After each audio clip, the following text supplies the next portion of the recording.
Hello, welcome, and thank you for joining me for this session of Straight Chablis.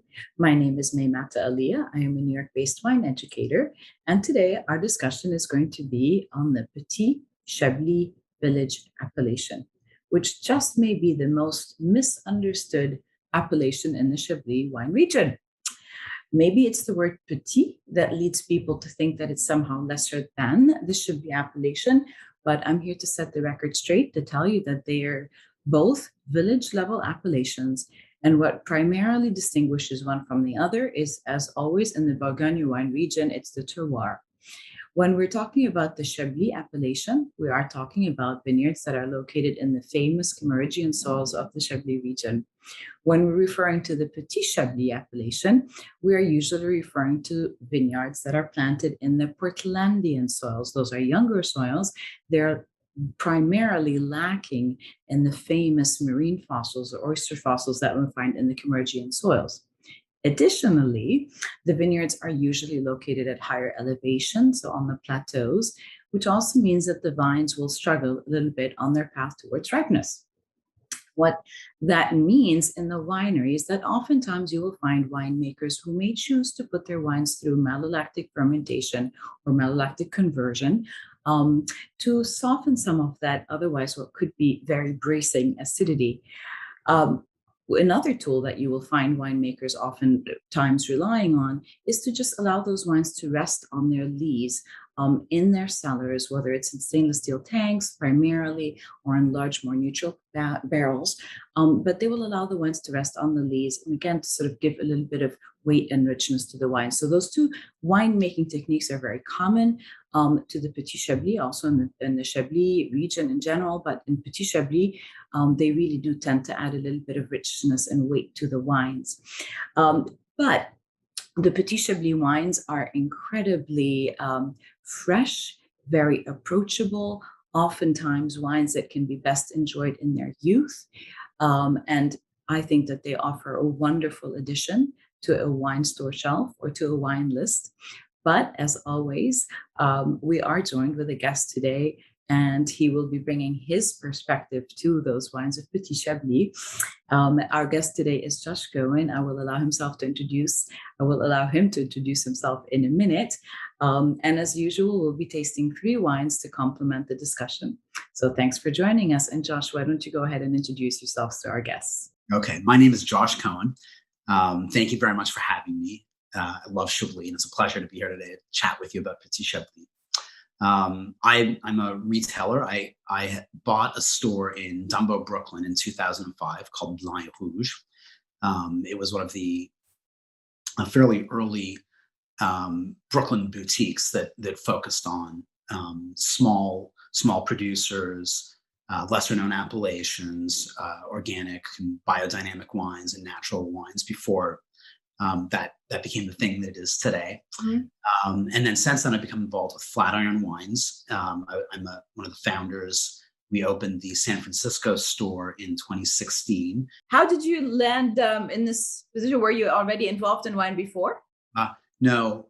I was a wine lover, and I was working as a lawyer in New York City, and decided to try my hand in an area that I was a little bit more passionate about. And so I ended up in wine.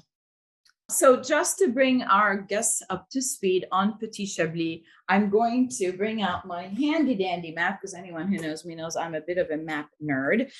So here's the map that we've been looking at before. One of the reasons I really love this map is, unlike flat maps, it is topographical. So it does give you a sense of some elevation in the region. So Petit Chablis, it is not a new appellation. Let's start by that, right? It has actually been an AOC since 1944. So it has been around for a long time. A lot of people are like, is it just a new appellation? No, it's not. And just like the Chablis appellation, it is spread out on both sides of the Serein River. So here's the Serein River, here's the village of Chablis itself, and then you've got the vineyards spread on both sides, east and left and right bank of the river. So the Petit Chablis, you will find it on the highest plateaus. So on either the higher elevation of the hillsides or on the flat plateaus. So generally, they don't have the same, they don't have the same exposure. And you have grapes that are ripening in cooler situations. Okay. In addition, your altitudes are typically between 750 feet to about 900 feet. And the other thing that we talked about is also the soils, the Portlandian soils. They are a younger soil. They're a soil that lays over the Camerigian soils. And by younger, I mean they're 120 million years old instead of 150 million years old. So again, we're not exactly talking about a new kid on the block. But what they are, the key differentiating factor between the Camerigian soils and the Portlandian soils, as I mentioned earlier, is the absence of those oyster fossil shells that you find all over the Chablis region. So they're soils that are usually a little bit sort of brownish.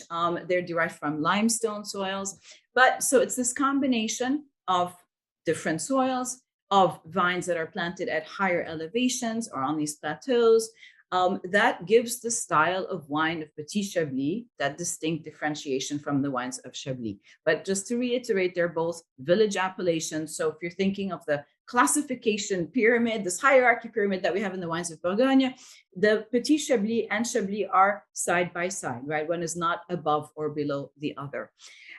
So that's my little overview of the Petit Chablis appellation. But as I mentioned, we have Josh here for a reason. Petit Chablis, when I say Petit Chablis to you, anything that in particular that comes to mind when I say Petit Chablis? I personally love Petit Chablis. I drink it myself as an accessible, sort of slightly more easygoing Bourgogne Blanc. Just if what I really want is that crisp white Burgundy feeling, without having to worry about whether the bottle has been matured for long enough or does it need to be opened well in advance. It's really one of the perfect wines. It's also nice that while it isn't a lesser wine than Chablis, it is generally less expensive, and that definitely makes it easier, to open a bottle and have a glass maybe while you're cooking and not worry about that, just putting it back in the fridge and having some more the next day. I really like to be able to share with customers for largely the same reasons. People sometimes want to experiment with Burgundy, but they can frankly be a little bit worried about the price tag to get in. And Petit Chablis is a great way to see what the region is all about. You have the clay limestone soils.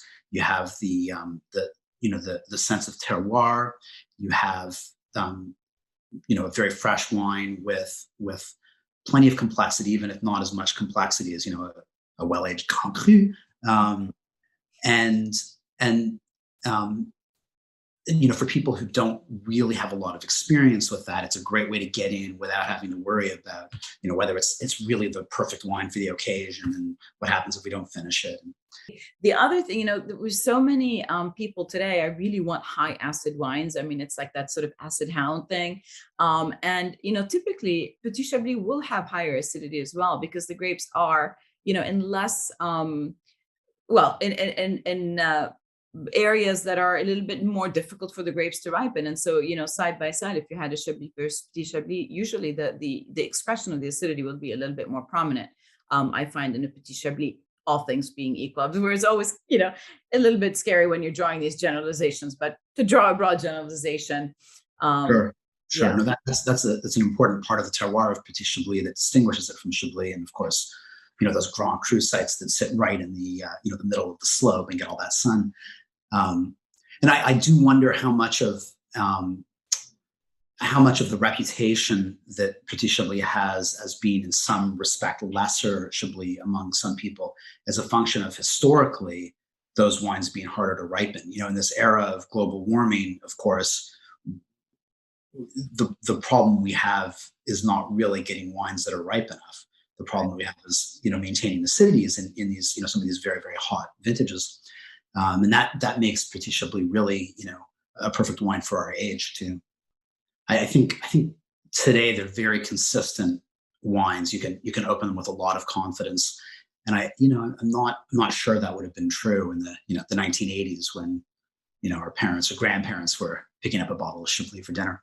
Yeah, no, 100%. I think, yeah, consistency. And again, from your perspective as somebody who's in retail, right? You want to be able to present that wine to a consumer who's coming in with a level of confidence that, yeah, that wine is actually giving you something that's consistent and pleasurable. Absolutely. Yeah, I wonder what it will take in a way to change that mindset about Petit Chablis, to sort of encourage people to understand that category a little bit better. And I don't just mean consumers, by the way. I mean trade as well. I mean, I'm mostly talking to trade, and I find the same sort of resistance, or sometimes I don't know if it's the issue is on the supply chain.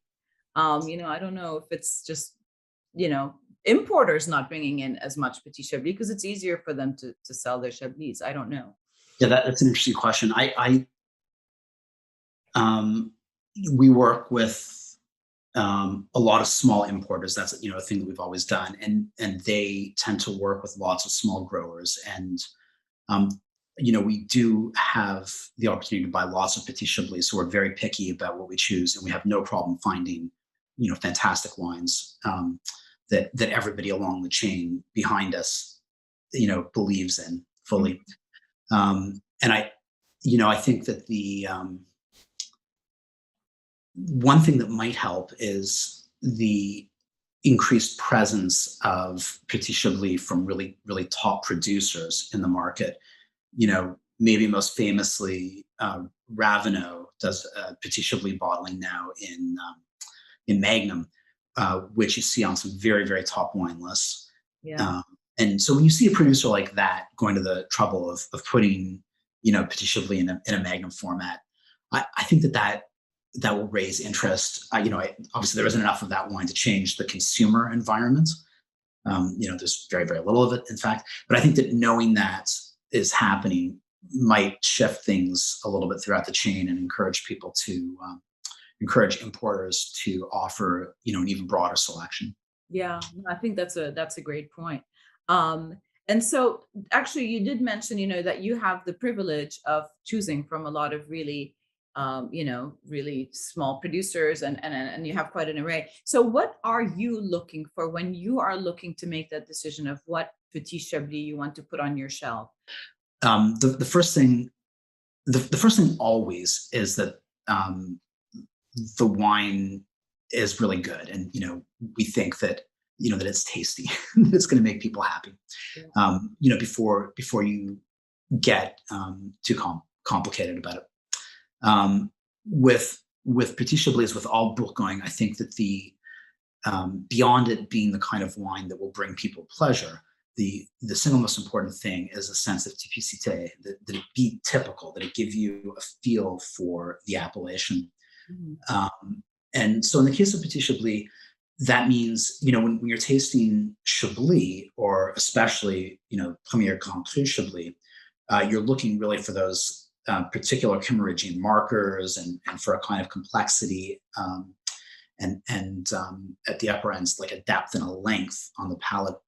In Petit Chablis, you're not necessarily looking for the same kind of length. You're not going to get a Grand Cru length from a village level wine. And you're not going to get the same Kimmeridgian sort of limestone. But you absolutely should still get layers of flavor. There's the very bright acid note. There should be some fruit to maybe not sink your teeth into, but definitely to bring a degree of pleasure.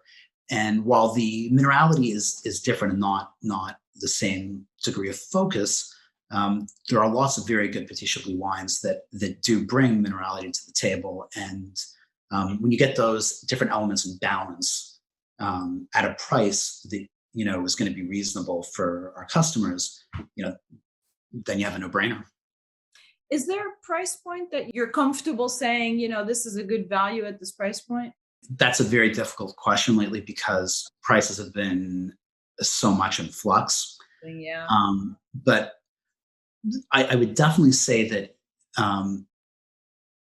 the expectation is that a producer's Petit Chablis will cost a little bit less than their Chablis, which will, of course, cost less than their Premier Cru and, Grand Crus if they have them. So, how much of a discount would we expect from a Chablis to a Petit Chablis? Not a huge discount, a few dollars a bottle, maybe, a little bit more if you I mean, there are outliers where you'd expect it to be a little bit more. But as always, it depends on the details. Some producers go to such incredible lengths to make a Petit Chablis. Everything is done by hand, and um, the yields are kept very, very low, and you end up with a Petit Chablis that is really a beautifully expressive wine, and that it's taken a lot of time and effort and investment from them to make. You can't expect them to sell that at 30% less than their Chablis just because the appellation has the word petit in it. I would love to start tasting some wine. Are we ready to do that? Yeah. So we've got these three wines, and we're going to start with the Alain Geoffroy. We are tasting the 2019 vintage. Are you familiar with the Alain Geoffroy? No, this is the first time I've tasted their Petit Chablis. So, as always, I mean, you sort of always get this brilliance of color in Petit Chablis, which it's so pretty. I tasted these wines. I like to sort of pre-taste the wines a little bit before we meet, before we have this discussion. So I actually opened them and tasted them last night. And I've been doing that in general for these sessions. And I have to say, I kind of like doing that because I really find I like to see how the wines are kind of changing a little bit with a little bit of oxygen. For the most part, I have to say, I think it benefits them. And I just get this real kind of freshness. I mean, I'm getting almost like the squeeze of Meyer lemon, just kind of really rising out of that glass. I'm getting some pretty like savory herbs like sage. I'm getting some green apple, which, is sort of my typical Petit Chablis. I'm curious if you're kind of getting anything else here with me.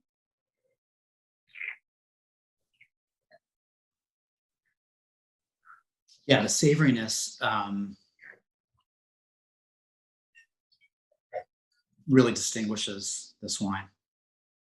Yeah, there was a lot of savory herbs that I was getting in this wine.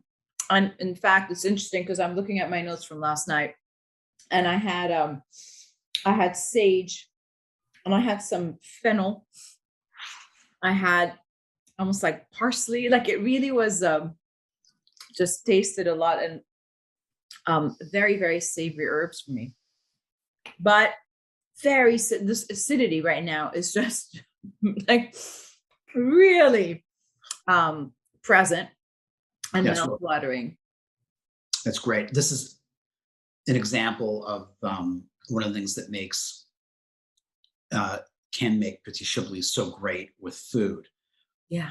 That degree of acidity with those subtly complex flavors just make it an incredible pairing for, obviously if you wanted to, you could have this just as a pre-dinner drink while you're, snacking on cheese or nuts or potato chips or whatever. But even though these don't tend to be very expensive wines, a wine with that kind of degree of freshness is going to just bring any food, no matter how fancy and elevated, to life. It's really, it's solid. I'm kind of thinking the other day I went to a new restaurant, to me anyway, and we had a lot of different ceviche, and I'm just thinking, like right now, that's what I would love to have with this wine. We had a tuna ceviche, and then we had some crudo, some salmon crudo, and it was just like with a little bit of yuzu, and and I could easily have this wine with that. The yuzu, I can see the citrus, what you're identifying as Meyer lemon, rich citrus would pair incredibly well with yuzu, would complement it beautifully. But I love using wines like this in a contrasting way as well, especially when they have the sage or thyme sort of notes in them. You can imagine a dish that's more has more base notes, and a wine like this would just cut right through those and bring the whole thing to life. And there's a hint of that saltiness that I get, but it's not overt here. But it's just sort of like just frames and gives the finish a little bit of grip in a nice way. Yeah, yeah, no, I agree. The finish is pretty lengthy, I would say, for a Petit Chablis. It's a pretty serious finish. And the acidity is great. And it also is an example, I think, of one of the things that distinguishes, to me, it's a little hard to put into words, but the Portlandian limestone compared to the Kimmeridgian. Kimmeridgian seems to have a vibrancy, whereas the Portlandian seems to have a directness to me. And this is like a very direct acidity that just, it's like it's bracing and it cuts right through. Yeah. And it's, you know, it's lovely in its own way. Let's taste the second wine. Right. So the second wine is, again, Petit Chablis from 2019, and it's from William Febvre. So definitely a more, a larger producer, more readily available, probably. I'd love to know more specifically what the soils are here, because this one does on the nose. Do we have a note on that? I don't know. It does on the nose seem to have a little bit more minerality to me. I don't know if you're picking that up too, but. Yeah, so what I have in terms of the soils, so wine number one was clay limestone. That's all I have. For this one, it says brown limestone with loamy and sandy in some places. The other thing that so both of these wines were fermented in stainless steel. Just the fruit to me is a little bit round. As you said, the finish is maybe a tiny bit less grippy, a little bit more on the fruit than on the saline note. Mm-hmm. Yeah, but I mean, absolutely delicious. Yeah, it really is. And I'm getting a little bit more sort of stone fruit notes here, whereas on the other one, it was kind of definitely in sort of the yellow green citrus. And there is kind of a almost like a light creaminess to the palate that I'm getting. And I don't mean this in that sort of buttery way. I just mean texturally. And a little bit of I get a little bit of salinity on the finish, but there's definitely more. It's a very different expression, and I kind of love. I mean, I love differentiating wines. To me, if the whole point of having different wines is that they should offer something unique and different. And to me, the first one is such a kind of an expression of a more bracing, leaner, sort of more clear, linear. And this one is offering a little bit more. It's a little bit richer, it's a little bit rounder, but you still have this beautiful acid pop in the end, which again puts me very much in this Petit Chablis area. Totally. Any food thoughts on this one? Anything you'd want to, if somebody comes into the store and says, I am making blah, blah, blah tonight, that's going to make you go, this is the wine you want. Well, so definitely if somebody came in and said that they wanted a bottle of wine to drink at the start of dinner or before dinner, I think this would be a beautiful choice, because that degree of roundness makes it really easy. It also, it's one of those wines that, is accessible in the best way. If you have people coming over for dinner who don't really know anything about wine, they're going to have no problem with this. They're not going to taste and be like, what's going on? Yeah. Why does this wine taste so salty and like sage? There isn't going to be any of that. And yet you're not really giving up anything in terms of complexity or elegance. It's all there. And in terms of classic pairings, I mean, I think,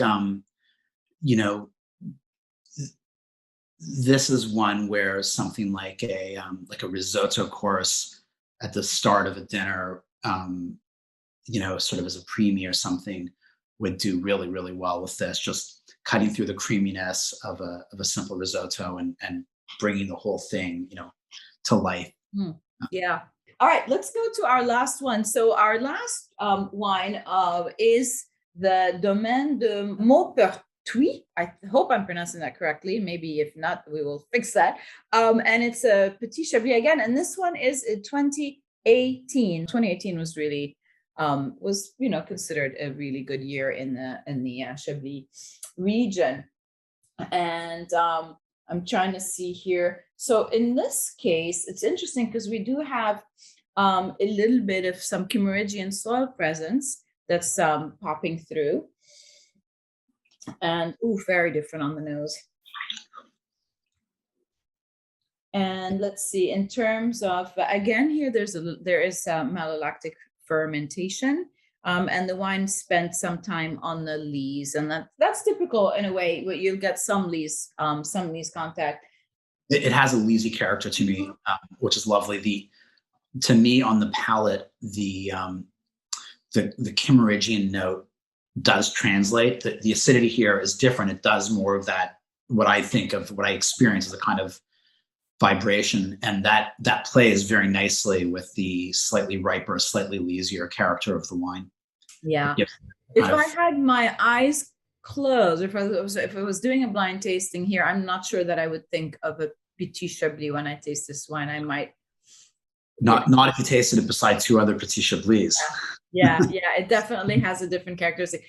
There's a lot of depth here in this wine, a lot more than I would expect. And I think there's more sort of weight and texture. And I wouldn't surprise me if there's been a little bit of bétonnage. I don't think it's a lot of Lee's work like you might see in some other, but it does have that kind of roundness that you would get from a little bit more.